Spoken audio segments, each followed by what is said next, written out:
Thank you, Bo Jackson, for stopping by.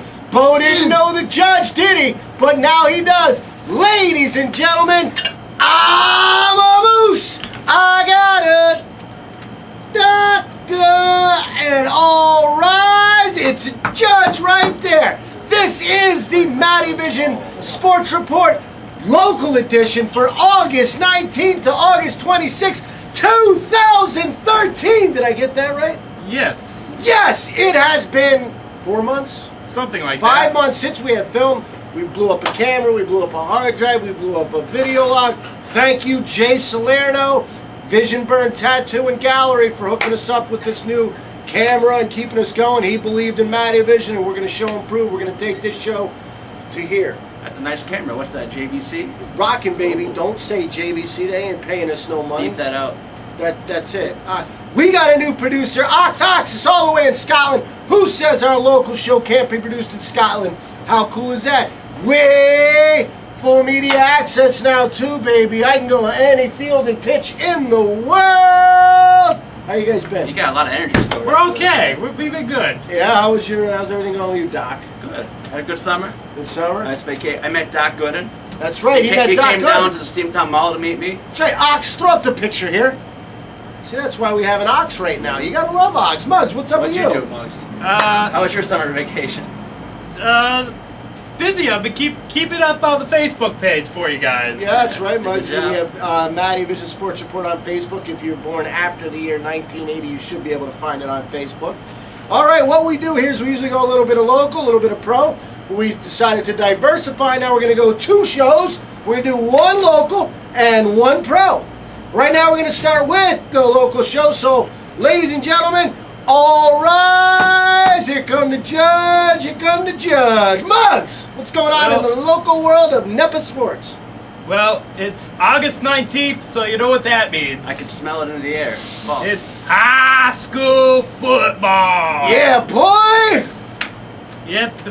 Practice is a week old. Every team has had a scrimmage by now. And they're all getting ready for next Friday night and Saturday afternoon. What's next Friday night? Next Friday night's Friday Night Lights. Woo! That means week 1 high school football Yep. for all you who don't know. Yeah. We're going to have a preview of the Lackawanna Football Conference for the 2013 football season. All right. We're going to try to do this all quickly with 20 teams here. 20 teams? Yep. Started off Division 1, and to prove that I am a very neutral participant, I will do every team in alphabetical order. Okay. All right? So we'll start Division 1. That means we got to start with Abington Heights. Abington Heights. Oh, Oh, come We on. walk in here and you start saying Abington I'm The sorry. Mattyvision Sports Report is Let's in go West Dunkin' Scranton. Donuts. They're not from the Abingtons. Back there. Guess not. Anyway, Abington Heights, the defending District 2 AAA champions. They got a quandary, I guess you could say. Well, the big question is, will J.C. Shao... Well, it's the big show. The question is, will he be a wide receiver or will he be the quarterback this year for the Comets? That's an interesting question that Coach Reps just has to solve up there. But regardless of what position Shao is at, he'll do a good job up there. They're looking for a running back, because last year that they had a game of running back musical chairs. I think they had 4 guys rush for over 400 yards. Holy smokes. Yep. And regardless of who the quarterback is, they have a good returning wide receiver, Nate Hollander, 304 yards last year for the Comets. Also 4 interceptions on the defensive side. Moving right along, Delaware Valley. Delaware Valley. The defending District 2 Quad A champions, but they have a big senior class that they have to replace. Brian Shore, the quarterback's gone, along with a lot of their big name players from year ago. Raise your hands if you're sure. Sure. Get it? I'm sure. They do They do return 1 starter on the offensive line, Luke Ritter. He was a big force for the running game and the pass protecting. It's what pass protecting's about, Matty Moose. Yes. Yep. So they're looking for him. They're looking for a lot of underclassmen to step up. That Coach Olsmer usually has a big roster up there. That's what I was about to say. If you ever go to one of their games, they engulf the sideline. They have so many people. So being around all that, all the previous teams who were successful, I won't be surprised if they just don't miss a beat. Keep on trucking, yep. Third team in Division 1, North Pocono, they are looking to get off a 21-game losing streak over the past 3 years. A lot of young talent out there in Moscow. They're looking to gel for Coach Dolhan. He got a big win at the Dream Game a couple weeks back, the All-Star game. He's looking for him and his staff to carry that over for the 2013 season. The defending division champions, Scranton, is next. The Knights! Yep, they were 10-0 last year, lost to Delaware Valley in the playoffs. Like Delaware Valley, they've got to replace a lot of seniors that have graduated, including one of the best players that the area ever saw, Carlin Quiller. Carlin Quiller! Yeah. Talent but inexperience will probably play their role. They have a lot of talent coming up, but it's a lot of youth too. A lot of sophomores and juniors will be filling the holes for the Knights this year. They will be looking to tailback Jake McCarthy, the junior. Jake the Snake. A lot of touchdowns last year, didn't he? Yeah, he ran for a lot of touchdowns. Going to be setting a lot of school records over the next 2 years. Committed to Virginia to play baseball alongside his brother. So he'll certainly look to help anchor the offense and defense for the Knights. Going ahead to my Division I favorite of the preseason will be Scranton Prep. Scranton Prep. The Preppy. Hey, Preppy. But I think how's Mama doing? But to be fair, I think this is a division where Scranton Prep and Abington could be a co-champion. So Division I's wide open. But as far as Scranton Prep's concerned, they return Penn State verbal commit Noah Bay on the offensive and defensive lines for the Cavaliers. They're looking for a running back to replace Marshall Kopinski. They're going to be looking to Pat Marino at 488 yards. Dan Marino? Yeah. Dan Marino's kid is playing? Yeah. Wow. Laces out, Dan! Einhorn He's is also a Finkel. kicker. Finkel is Einhorn. Yep. Einhorn is a man! Yeah. Valley View, the last 2 years they were right in the thick of things. They won the district championship a couple of years ago. Got back to the playoffs last year. They like Scranton and Delaware Valley graduated a lot of seniors for their team. So a lot of new faces up there for Valley View. But Coach Wanitz is very enthusiastic. They want to keep up the winning tradition up there, contend for the league title again. Walnut-Paulpack also looking to build after a 3-7 year last year. Another Quad A program that gets good numbers up there, and they're looking for the talent to blossom, I guess you could say, up there, up on the lake. I used to watch Blossom. Not many people would admit that. Not many people did. Who was Blossom's best friend? Hunky Brewster. No, Oh. I forget. I thought it was 6 or 5. 6! 6, yeah. 6 or 5. 6. Yes. And the last team in Division I, we got to finish out with the West Scranton Invaders. West Side! After a very encouraging start last year, a 4-2 start, 4-game losing streak to end the year, they are looking to return to the winning ways over there for Coach Garrick. True Blue West Side! And probably top to bottom, when you look at teams that are experienced on the offensive line, West Scranton's probably the team on those sides of the ball. They're bringing back both DeBillios, Lou DeBillio, the tight end. He's been getting a lot of Division I interest in the offseason. Yes. And Gary DeBillio on the offensive line, along with Paulie Stefani. Big question is who's going to fill the shoes in at running back for Marcus Brownlee and Demetrius Garcia. Last year they shared the running back duty, so be interesting there for West Scranton as they try to reassert themselves among the Division I programs. West Scranton football, you know where that starts, right? Yeah, across the street. Starts with the Purple Pride of West Side, the Falcons, boy. Yep, we'll get into that in a couple minutes. We'll get into that in a couple minutes, Doc. Stop pushing. Yep. Still pushing. He's 4 months off. He's like pushing people. Yep. Moving right along to Division II. Got to start with the favorite, if there ever was a favorite, the Dunmore Bucks, the returning state runner-up in Class A, and they return a lot of talent, boy. You're up from Dunmore, right? You lived up in Dunmore. I graduated with Timmy Ruddy, 1990 state champs. Yes. Yep. Ooh, yeah. Yep, and they returned the Great kicker. Yep. The Moose, only the Moose. He was the kicker. DeQuan Buckley, returning at running back, 1,800 yards a year ago, 23 touchdowns, and you'll probably like this. They're returning offensive lineman James McHale, verbaling to Temple. Yeah. Wow, Kevin McHale's grandkid. Yeah. He anchors the line. Brandon Kujowski, who stepped up big for them in the playoff run. The lefty returns at quarterback. A lot of talent for the Dunmore team. Should be the #1 team in Single A when the season starts, or at least the top team.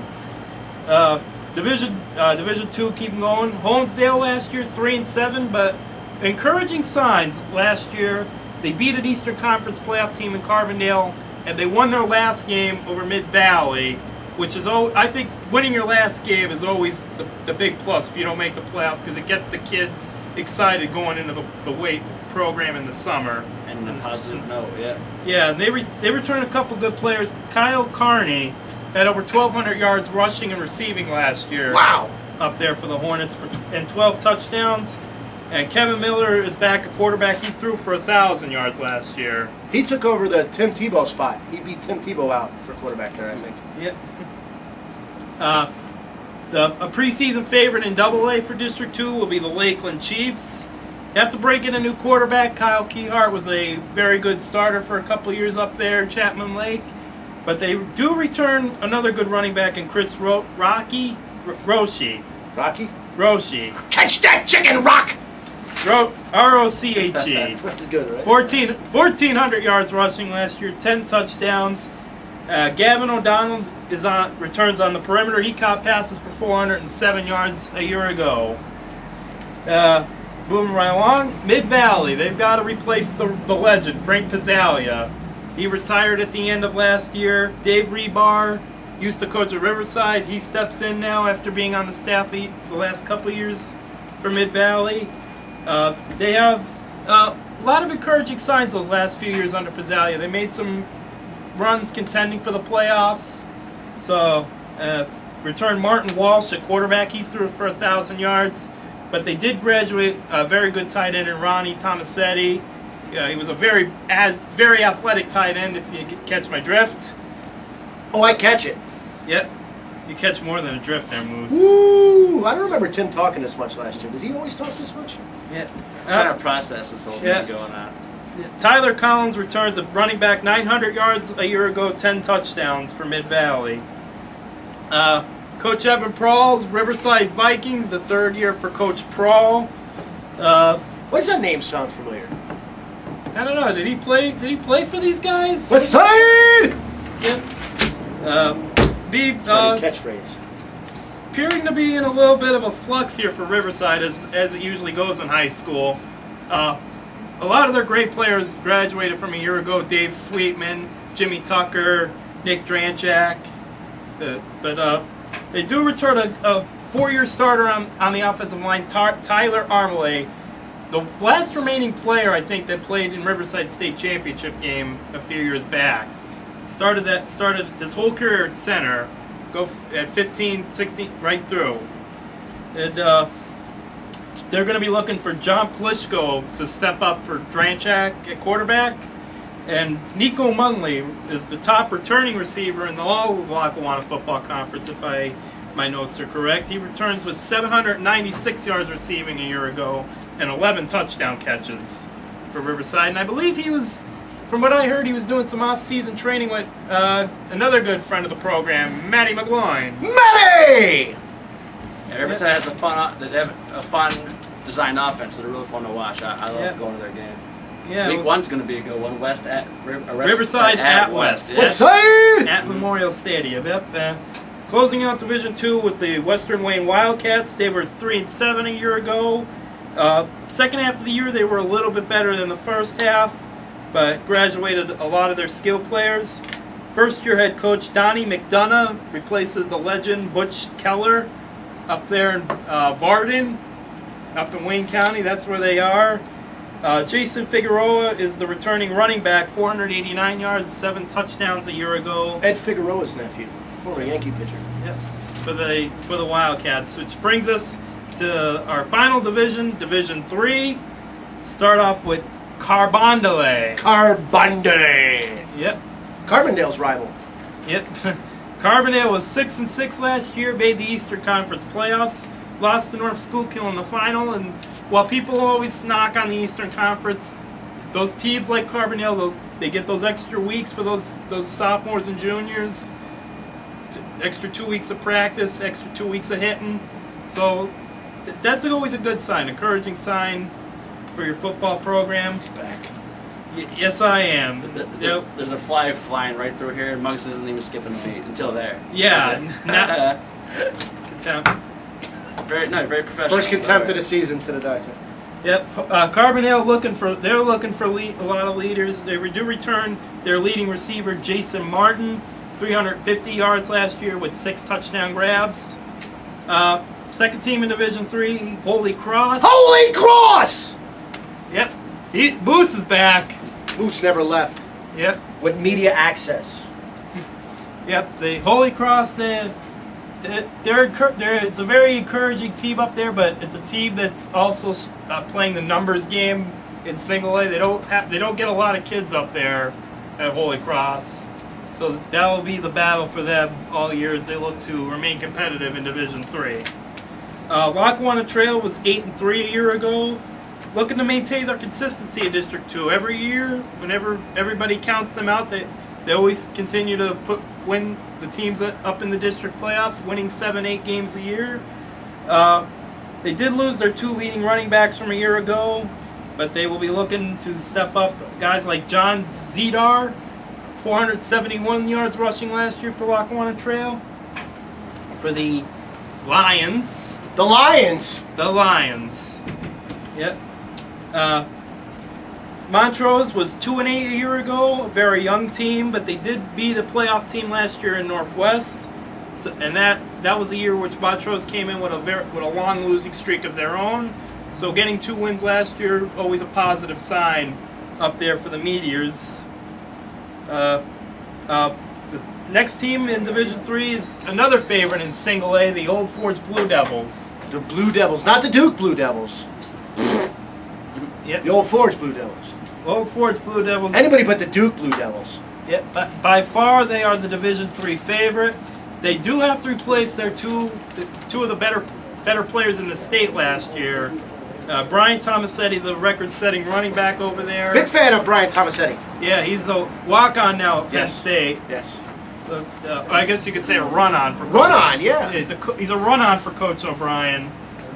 And the quarterback Brendan Wall, they've got to replace, but you know what? At Old Forge, you guys just go in there, they pick up the torch. They're going to be looking to Brendan Yaskavage.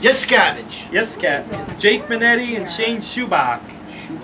Yep, they'll be looking to pick up the torch and to challenge Dudmore looking to take back what they believe was rightfully theirs last year. That's the District 2 Single A Championship. Week 4, Old Forge at Dunmore. That should be a good one. Doc, how do you like your meat done? More. Done more, yes. Yep, so circle that on the calendar, the 4th week of the season. Yep, final team in Division 3, the final team we're going to talk about, Susquehanna. Kyle Cook replaces John Salinkas. 3-7 last year, but looking to maintain solid numbers up there at Susquehanna. They have a co-op program where they allow kids from Blue Ridge High School to go up there and play football. So always looking for numbers up there, and I believe from what I'm hearing, they do have solid numbers for a single A school. Triple veer is always a nightmare for teams. If it's run effectively, it's always a game changer. A triple option veer. Always an adventure. Yeah, the veer. I run split veer, 6 plays, just like Novocaine. What he said. Yep, Coach Boone. Coach. Remember the Titans reference, right? Yep. Yes. Yep, so that is the Lackawanna Football Conference Preview Edition for 2013. Games start next Friday night. I can't wait. Can you wait? No, you can't, right? We are going to try to get Charged some up, game yeah. footage this year from various places. If we can get our team together to try to get a little bit of clips here and there to bring you a little. Yeah, more we'll see people. what we can do. Yes, we have media access now to anywhere we want to go now. So. In the world, does that? Yeah. In I think the it says world. In the world. There's definitely not a date on that. Yeah. You have a Falcon report? All right, Saturday night under the lights at West Side Falcons Stadium with a capacity 193,000 people. The West Side Falcons took on the Western Wayne Junior Wildcat. Junior that right? Wildcats. So? Goldie Hawn was the coach. There was, I think, actually, there was only 110,000 people there. We like to play it up a little. So Just no people- preseason. Yeah. No, that was this is the first game of the season. really? Ain't no preseason. We're talking That's what- first game of the season. Like they go run through the banner, go That's through it. all that. That's it. D team won 33-13. D team, for those that don't know, are the little guys. It's more or less getting your feet wet on there and learning plays and That's why they call it D, development. development. Yes, the C team won 33-6. See that? Yeah. I know a 3, Doc. Wise guy. 33-6. Caden Merrifield had 5 touchdowns. That's amazing. One, two, wait, he scored all the touchdowns? That's like Emmitt Smith. That's more than. Al Ed Bundy. O'Neill. Al Al Bundy. Bundy. Yeah, that's more than Al Bundy. Way cool. Way to go, Caden. All right. Drop in on my reference. Thank you. I like that. You made it. You said on. I'd say that the guy who played on Married with Children. You're gonna have Ox dropping an Al Bundy. Polk High. Polk High, yes. 33. He Yes. was 33. Look that up, Ox. Or was it 44? No, he was 33. I vividly remember he wore 33. There's a lot of 33s going on here, so Monk might be a little. He's always right though. The B team won 13-6. Touchdown by Nick Versetti. Yes. Yes. Awesome stuff, Nick. Big fan of Nick right there. And the mighty A team wins in a dominating 33-13 win. Touchdowns by the big animal Jared Slack. Monster of a man Jared is. Bullies me a lot here. Shane Merrifield adds a touchdown. Merrifield, probably Caden's brother, I bet. Dynamite fellas in that Merrifield family. Big talent coming out of there. Tom Myers adds a touchdown. Loving Tom. And Avery McAuliffe lines up the last touchdown right there. What a mighty, dominating performance by the Purple Pride of West Side. We're going to try to go across the street, get some interviews with some coaches. All right, let's take it away. Moose! All right, we're on the Falcons field right here. Usually you see me on the pitch on Sardis Road in Wales. Today I came all the way to West Side. Usually we're true blue, but today we're all about the purple. I'm here with president of the Falcons and C-team head coach, Kenny Martin. Kenny, how are you? Really good. Thanks for talking to us. We just had a big dominating win against Western Wayne. Yeah. Reflections on the game. Things went our way. But they were a good team. They were tough. They really were. They gave our ends a tough time, our offensive end. So, but I have a couple of dominating players from last year, and they took Such charge. as? I have a very skilled quarterback. Very skilled quarterback. Very skilled quarterback. Very cool. Very cool. I'm not going to brag about it, but if he's not the best in the league, there's something wrong. Very cool. He's good. Who we looking at next week? Tunkhannock. Tunkhannock.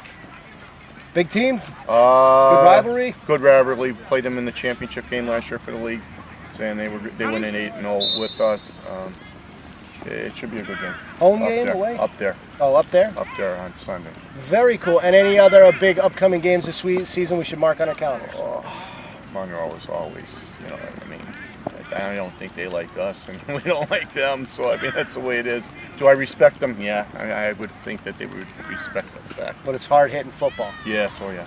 Very cool. Well, Coach Ken, that was it. Thank you for 2 minutes of your time. You see Coach Ken has practice going on here. Very busy man. We're going to try to talk to him and a couple other coaches every week. Thank you, Coach Ken. All right. All right, you're watching. Stay tuned. Thank you. Well, I'm All right, what a great interview. That guy's handsome, too. That's what happens when you have media access, Doc. Oh, media access. We're looking forward to covering the Falcons all year. If you're a fan, if you're a parent, share this with everyone so we can start growing, try to get some more pictures to us here so we can put your kid on there. We like to promote everyone who can. We're going to get a lot of cheerleader stuff, too, because we are big fans of the Falcon cheerleaders. Yes, we are. Awesome stuff. We're going to pass it back over to the Honorable Muggs. And he banged the gavel tripod thingy there since we broke the... Yeah. he And I broke it. Even I broke it now. We're just getting warmed up right here. We're going to take a break. We're not going to do the pros this week because Doc he's burnt out from talking so much in the show. We're going to get back little bit by little bit. That's it, Muggs? Yeah, I think I got it. All right, well then, coming up after the break, Canute Rockney. Is it Canute? Canoe. No, Right? no. Perfect pronunciation. Canute Rockney. You're watching Mattyvison.com. We do. All right, Jess.